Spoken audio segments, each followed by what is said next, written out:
Welcome to part 2 of this video. As cringy as it is, I'm going to continue reading from the 6 pamphlet pages of my book. Let's continue. The more humans struggled with their emotions, the shorter their lives became, the more they forgot or hid the truth, and the more they forgot true knowledge. The good news is we can try to evolve and break out and from our programming and regain access to our forgotten truth and knowledge. Knowledge and truth leads to competency, which is why governments have used and abused the Bible against women to say that they are the reason God thinks less of us because women are weak and gullible for being tricked by the snake and Adam is foolishly trusting of Eve. Governments have used the endless lie that humans can't handle truth and knowledge over and over again throughout history to keep humanity in a state of amnesia so we can never live long enough to free ourselves from a system of perpetual slavery. Obvious. With proper routine and discipline, one can tame the brain and build in good habits. However, this is a huge undertaking in a world filled with distraction and abundance.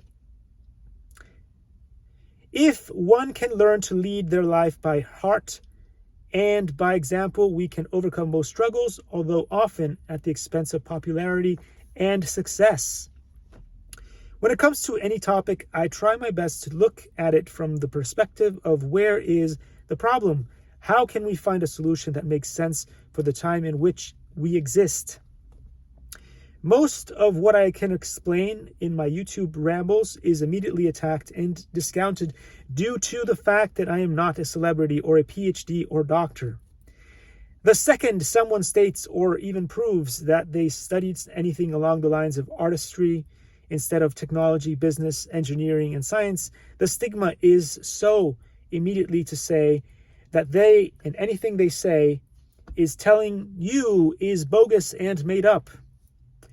For that reason, I try to stick to fact and practical things that most people can easily try themselves and see results when testing in their lives.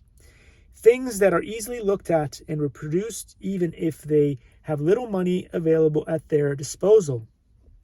Let's take the example of diet, which is strongly controversial in so many ways and that drives strong wedges between human beings, so carnivores, omnivores, and vegetarians, vegans, you name it. If we try to determine what to eat that allows us to live the longest, it is best to look and study what causes the biggest problems to machines, for example, rather than just to look at people and biological things. Let's take a look at technology, like what messes up technology. So just looking at some things like pipes and garbage disposal, we can easily conclude that what causes the worst clogs or catastrophic failures are peels derived from fruits, skin, tendons, hair, cartilage, lard, bones extracted from animals, as well as highly processed gluten and dairy products. These all happen to be things that if you put inside machines in the wrong places, they will destroy your machines. Consequently, when you put them inside your intestines, look at the havoc that they wreak. Luckily, most humans have evolved past eating or chewing bones and eating toxic pesticide-infested fruit peels for most part, so we only have to worry about the other stuff like excessive lard, tripe, gluten, dairy products, and excessively processed foods. In essence, if our intestines worked correctly, we would be like the old-fashioned dolls they made in the past, where you poured a certain amount of water and food in the system. That is what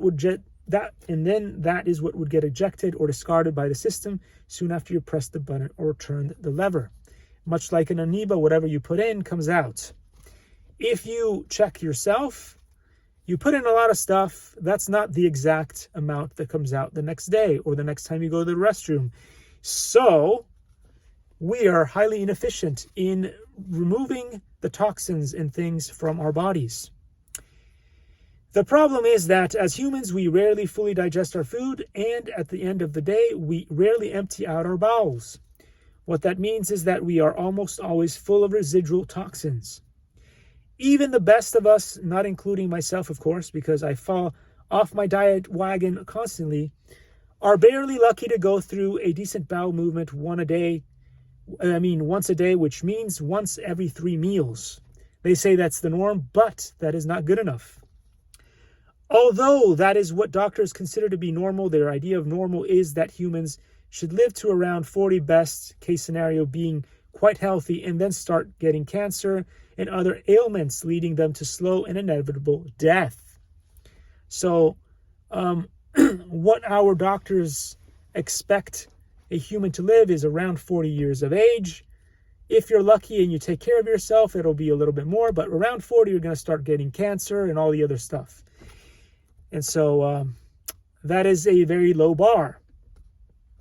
This is not to attack doctors, as I said before, but just to say that they do the best they can based on what they know and is available to them to treat people and do the best and basically do the least amount of harm based on a failed system, but isn't what should be done or is ideal in order to achieve the best possible health.